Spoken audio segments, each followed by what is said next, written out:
tipo, da tua tia, né? Que ela tem ela consegue ficar atenta ao o que tem se passado nas novas tecnologias e tudo.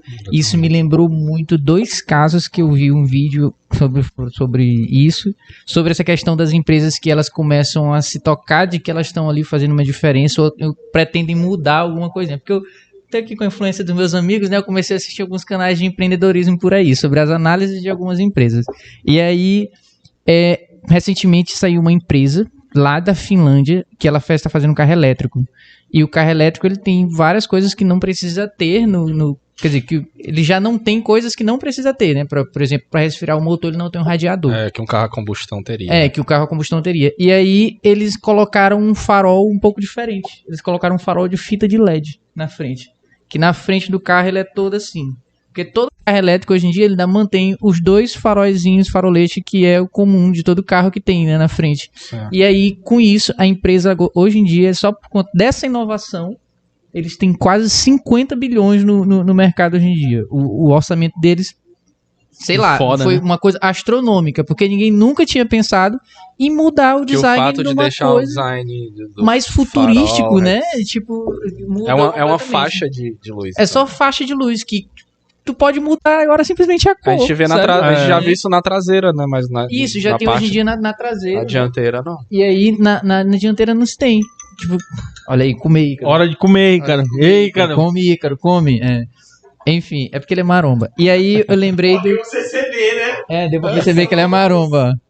Tá perdendo, viu, Nando? Sim, e aí, quando falou que tem muita empresa que tem medo. E aí, esse caso foi o da Kodak, que é a empresa de câmera que eles vendiam... eles faziam câmeras baratas para lucrar na venda do filme. Então todo mundo tinha câmera Kodak. E o cara que criou as máquinas digitais era funcionário da Kodak. E a Kodak, na hora que viu aquilo, disse: não, pô, isso aí não vai dar certo não, porque a gente vai perder lucro no negócio. Nos filmes. Porque como é que a gente vai botar um negócio que não vai precisar mais de filme? A gente vai ter que mudar o nosso modelo de mercado. Ia ter que mudar o modelo de mercado. Não vamos fazer isso. Aí eles não fizeram. Quando o cara saiu, porque ele ganhou vários prêmios de inovação científica lá no meio, só por estar na Kodak, ainda na Kodak. Quando ele saiu, que eles abriram a empresa utilizando das tecnologias, a Kodak faliu, porque foi ultrapassada.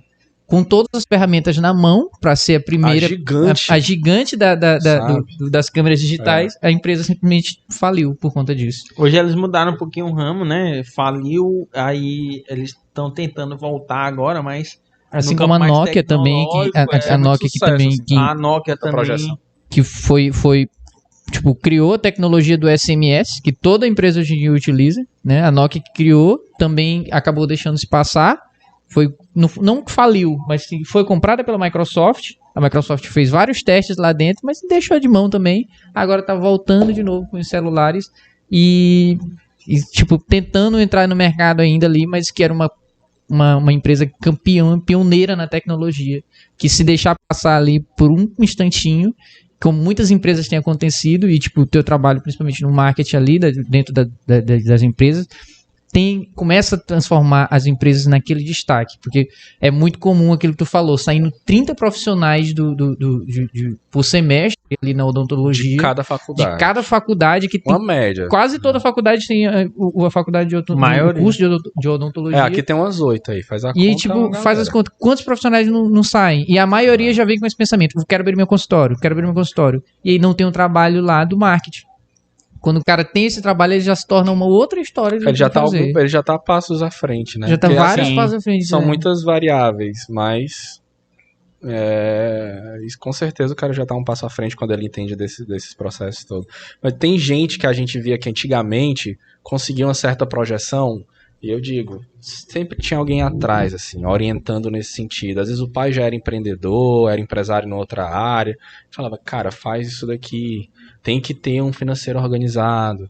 Olha a questão de imposto. Aqui no Brasil, o nosso problema começa com a questão educacional básica. Porque, cara, vocês são da área da matemática e da engenharia, mas pra que serve um logaritmo, velho? Pra que eu vou aprender matriz na escola, sabe? Eu só vou usar a regra de 3 na vida. Sabe, a gente não vê nada relacionado à política, que é uma questão social importantíssima para decidir para onde o nosso país vai. ninguém entende nada de política, como a política funciona, e sai da escola assim, a gente não entende nada de empreendedorismo, A gente não entende nada de financeiro. não sabe que vai ter que pagar imposto, não entende de sabe fazer um financeiro, imposto, não né? sabe o quanto que o negócio come. E aí, quando tu sai da escola, tu sai um cara extremamente conteudista, porque tu entende de química orgânica, Com certeza. né? Mas aí tu não sabe gerenciar financeiro de... Ribossomos, lisossomos. Aí tu entende de núcleo, DNA... Ele mandou mesmo em núcleo, biologia. ó, DNA. no ensino Pois médio. é, não sei, eu posso estar equivocado e falando bobagem, eu não sou da área da educação, nem nada. Inclusive, Eu sei que é feito um planejamento sobre isso, tem gente muito competente na área, estruturando essa coisa, mas eu posso estar sendo ignorante aqui, mas eu não consigo compreender como que na educação básica a gente não tem esse tipo de conhecimento que é importantíssimo. Inclusive hoje eu assisti uma aula de não era no meu curso, era no curso de Aline. Vou explanar ela aqui, ela não podia assistir a aula, ela disse assim, bota meu nome na chamada. Aí eu entrei lá pra assistir, né? Aí a aula tava muito interessante. A aula tava muito interessante e eu fiquei assistindo, né? Enquanto eu tava me preparando pra dar a minha aula. E aí a professora era de teoria da história, teoria do ensino da história. Rapidão, tem um cara que tá comandando ali nas câmeras, viu? É o Dinando Melo Marketing. Que eu tô só vendo ele aqui. Cuidado pra não roubar teu lugar. É. Vou roubar a bancada também, então. Vou levar minhas coisas embora se eu roubar meu lugar.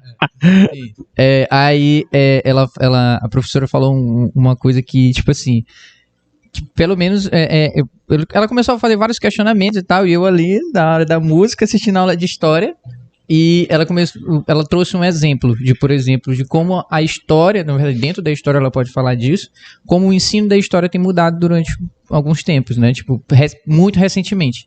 E ela trouxe um exemplo, por exemplo, de um professor mais moderno, que ele tinha que ensinar as crianças ali dentro da sala, não tinha nenhuma tecnologia, uma escola muito pobre, e ele tinha que ensinar sobre a questão da escravidão. O que foi que levou?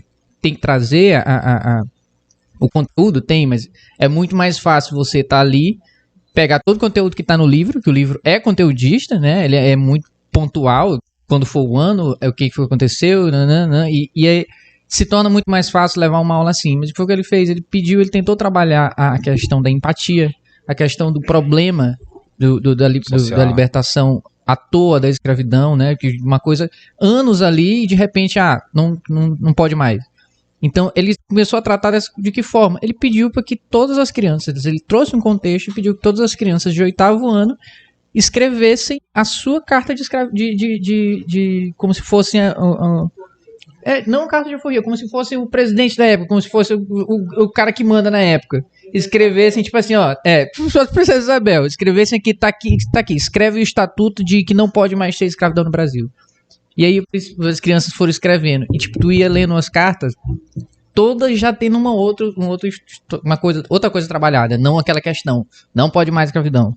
E vinha, tipo, questão punitiva de quem foram os donos que abusaram dos seus escravos, quem foi também, tipo, já contornavam leis que depois que foram contornando com o tempo que eles foi tendo a problemática.